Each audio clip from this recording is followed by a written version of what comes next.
तुर्की से बड़ा हथियारों का मूवमेंट देखने को मिल रहा है।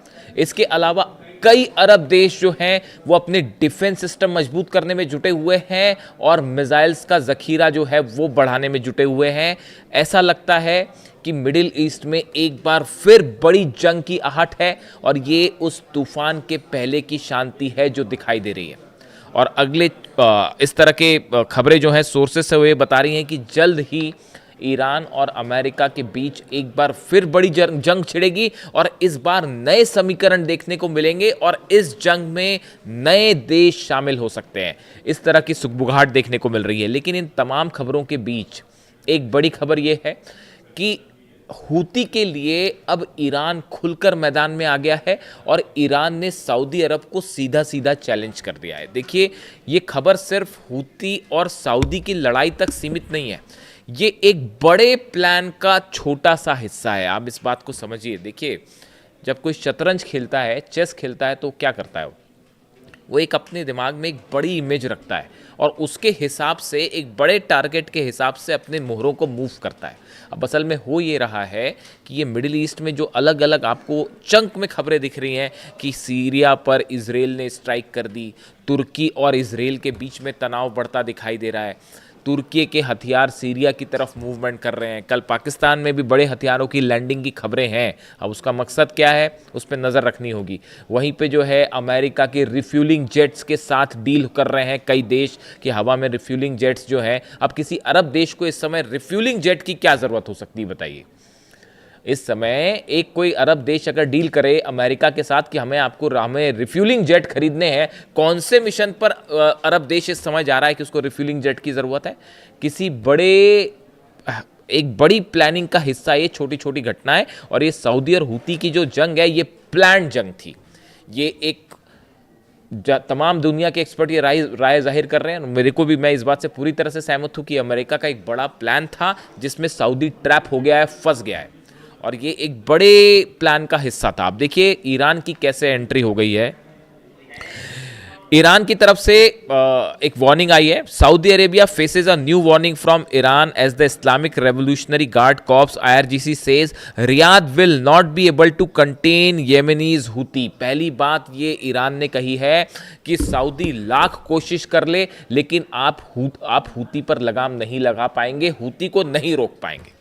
ये सीधा सीधा संदेश है ईरान का सऊदी अरब के लिए कि अगर आप जिस मकसद से आगे बढ़े हैं कि यमन से हूतियों को पूरी तरह से ख़त्म किया जाए, ऑपरेशन के चलते मकसद यही था और ये अमेरिका ने लड़ाई शुरुआई की। जो प्लेन उतर रहा था ईरान का प्लेन जो सना इंटरनेशनल एयरपोर्ट पर उतर रहा था और सऊदी की तरफ से हमले किए गए और उसके ठीक बाद डोनाल्ड ट्रंप का बयान आया था। उसके पहले ही शायद बयान आ गया था कि new player will enter in the game now.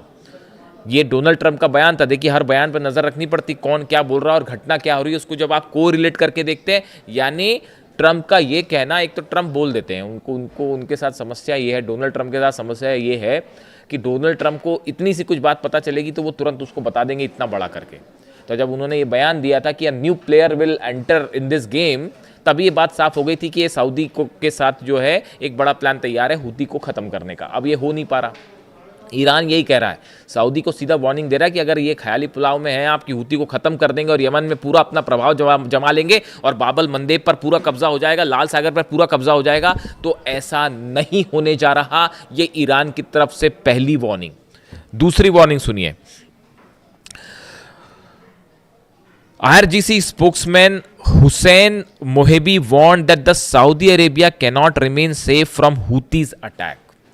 कि सऊदी अरेबिया जो है वो हूती के हमलों से नहीं बच पाएगा, सुरक्षित नहीं रह पाएगा।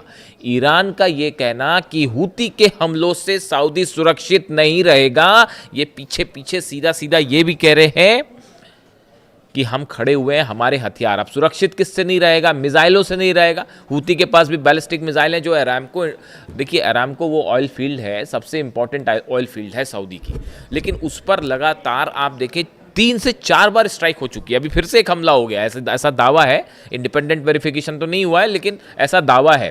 तो अब देखिए, अगर अरामको जैसी जगह पे कोई भी देश जब उस पर स्ट्राइक हो रही हो और पता है कि कहाँ स्ट्राइक, आपको पता था सऊदी को अरामको पर हमले हो, एक डिफेंस सिस्टम लगा देते हैं वहाँ पर पेट्रियट, क्या दिक्कत थी? आप बचाते अपने अरामको को बचा लेते आप, लेकिन वहाँ तो ड्रोन भी गिर जा रहे हैं। तो जब आप हूती के आप ड्रोन भी नहीं रोक पा रहे, वो हूती के ड्रोन मतलब शायद ड्रोन गिर रहे हैं, ईरान के ड्रोन बरस रहे हैं, सीधी सी बात समझिए। यमन के पास जो हूती के पास जो ड्रोन है वो पूरी टेक्नोलॉजी ईरान वाली है, तो ईरान के ड्रोन ही पड़ रहे हैं, ईरान की मिसाइल्स ही पड़ रही हैं, तो कैसे रोक पाओगे? तो नहीं रोक पाओगे। तो सेकंड चीज ये कह रहा है कि आप बच नहीं पाओगे अटैक से, और साथ ही ये भी कहा है the more Saudi Arabia attacks the more it is hit in return. जितना आप हमला करेंगे हूती पर उतनी ही मुंह की खाएंगे, आप पर भी उतने बड़े हमले होंगे। पहली वार्निंग आई कि आप हूती को कभी नहीं हरा सकते, यानी वो कह रहा है हम हूती के साथ खड़े हुए हैं और हम हूती को हारने नहीं देंगे, ये ईरान ने मैसेज दे दिया है सीधा। दूसरा ये कह दिया है कि आप जो है सुरक्षित नहीं है, आप, धमकी है सीधा सीधा ही, आप समझिए इस बात को। ईरान की तरफ से आरजीसी की सेना ने सीधा धमकी दे दी है कि आप भी सुरक्षित नहीं है अगर आप सोचते हैं कि हूती को हमारा एलाई है। देखिए ये ईरान के साथ हमेशा से ये बात रही है, ईरान और अली खामने साहब अपने उनके जितने एलाइज हैं उनके साथ हमेशा खड़े रहे, चाहे वो लेबनान की बात हो, चाहे वो गजा में देखने को मिल रहा है और अब यमन में देखने को मिल रहा है, हूती हो हिजबुल्ला हो, ये हमेशा उनके साथ खड़े रहे और इनके लिए वो जंग के लिए भी तैयार रहे। तो वही पॉलिसी पे अब ईरान आगे बढ़ रहा है। और सिर्फ बात इतनी ही नहीं है, बात असल में मिडिल ईस्ट में, पूरे मिडिल ईस्ट पे अपना प्रभाव जमाने का, एक कब्जा करने का एक कंपटीशन शुरू हो गया है। एक तरफ अमेरिका है, अरब देश हैं, इनके एलाइज खड़े हुए हैं, यूरोप है, दूसरी तरफ ईरान है, रूस है, चीन है, इनका एक गुट बना हुआ है। अब इनके बीच में फंस गए हैं कई सारे मुस्लिम देश जो नेटो के एलाई बन गए, तुर्की जैसा देश फंस गया है, पाकिस्तान भी देश फंसा हुआ है। अब सवाल ये है कि ये किसको सपोर्ट करें। आप टेक्निकल स्थिति समझिए, वहाँ जो है नेतन्याहू अगर सीरिया पर मिसाइल मार रहा है, एयर स्ट्राइक कर रहा है, तो वो तुर्की को चैलेंज दे रहा है। तो ऐसे हालात में तुर्की बट नेचुरली ये सोचेगा कि भाई ये इजराइल से खतरा है मेरे को, मैं ईरान का साथ देता हूँ, तो तुर्की ईरान के साथ जाके खड़ा हो जा रहा है। तो ये इजराइल की वजह से, नेतन्याहू के स्टैंड की वजह से डोनाल्ड ट्रंप का जो प्लान है वो हुआ जा रहा है चौपट। अरब देशों की सेना बनाने का प्लान था और ईरान से भिड़ाने का प्लान था। छोटी सी बात है, कोई भी समझ सकता है। 14 देश, बाबल मंदाब, लाल सागर खुरवाने के लिए 14 देशों की सेना बनाने की जरूरत नहीं है, समझ रहे हो आप। तो ये सेना क्यों बनाई जा रही थी? ये हॉर्मूज के लिए बनाई जा रही थी, ईरान के लिए बनाई जा रही। अब बीच में नेतन्याहू जो है वो, उनको ये भी लग रहा है मुस्लिम नाटो बन जाएगा तो वो मेरी बैंड बजा देंगे। तो वो उन्होंने तुर्की के कुछ अधिकारी पहुंचे सीरिया के बेस पे, तो वो वहाँ पे निकले, इन्होंने मिसाइल मार दी वहाँ पे। तो तुर्की नाराज है, वो कह रहा है मैं अपनी सेना वेना नहीं भेजूंगा कहीं। तो अब वो तुर्की ने मना कर दिया डोनाल्ड ट्रंप को सेना भेजने से, तो वो मामला फंस गया है।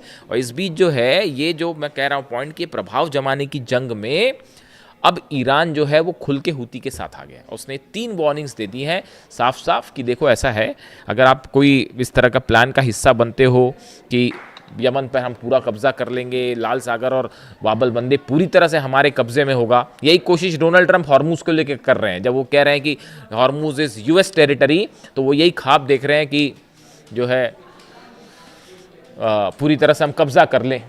खैर, ख्वाब देखना तो कोई भी देख सकता है नींद में, लेकिन जागते हुए ऐसे ख्वाब देखना ये वाकई जो है बड़ी बात है। खैर, तो अब जो है, एक तो ये स्ट्राइक की बात हो गई, ये सऊदी की सीधी चैलेंज, सऊदी को वार्निंग आ गई है ईरान की, यानी ईरान इस बात के लिए तैयार है, उसने मैसेज दे दिया कि देखिए हम हूती को नहीं हारने देंगे और हम हूती के पीछे खड़े हुए हैं, अब आप देख लो क्या करना है। अगर आप जंग चाहते हो तो आप क्या यूक्रेन रशिया वाला मामला चाहते हो, उतना लड़ ही नहीं पाएगा सऊदी, तो आप क्या, ये लंबा होगा। अगर आप जितने हमले आप करोगे उससे ज़्यादा हमले होंगे। इसका मतलब यही है कि ईरान ये कह रहा है लंबी जंग होगी, तो ये वार्निंग आ गई। अब इसी बीच खबर आई है, Houthi movement has claimed two drone strikes against Saudi Arabia targeting Nazran airport and an Aramco oil facility in the southern Nazran region near Yemeni border। एक बार फिर जो है हूती की तरफ से क्लेम किया गया है कि हमने 2 ड्रोन से हमले किए हैं, एक नजरान एयरपोर्ट पर हमला हुआ है और दूसरी अरामको की एक और कोई यूनिट थी उस पर हमला हुआ है। इस तरह की क्लेम किए। Military spokesperson Yahya Ansari said the group carried out the operation as tensions between Houthis and Saudi Arabia continue to escalate. The claims have not been independently verified. The reported strikes come after Iran's Revolutionary Guard Corps warned that Saudi Arabia would be unable to contain the Houthis. अब देखिए Iran की तरफ से warning आई और उधर हुती की तरफ से बताया जा रहा है कि 2 ड्रोन दाग दिए गए सऊदी अरेबिया पे, तो वार्निंग शॉट भी दे दिया गया। तो अब ये देखिए ईरान ने और हुती ने मोहम्मद बिन सलमान के मन में ये संशय पैदा कर दिया है कि अब करना है कि क्या करना है। ट्रम्प की बात मान के इस जंग को आगे करना है, अगर कहीं ईरान कूद गया इसमें तो मुश्किल पड़ जाएगी।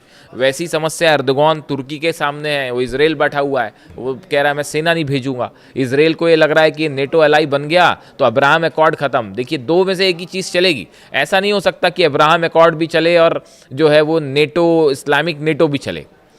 ये 2 में से एक ही चीज़ हो सकती है, तो वो खतरा लग रहा है वहाँ पे इजराइल को। तो ये मिडिल ईस्ट की सिचुएशन डेडलॉक में फंस गई है। और इस बीच जो है यूएसएस जॉर्ज वॉशिंगटन नया एयरक्राफ्ट कैरियर जो है वो पहुँच गया है ईरान के पास। और अब्राहम लिंकन जो है उसमें तो तमाम समस्या आपको पता ही थी कि व्यवस्था चरमरा गई और सुसाइड करने वाली नौबतें आ गई, आपस में सैनिक लड़ पड़े, बगावत वाली हालात थे, तो अब्राहम लिंकन को वापस भेज दिया गया है।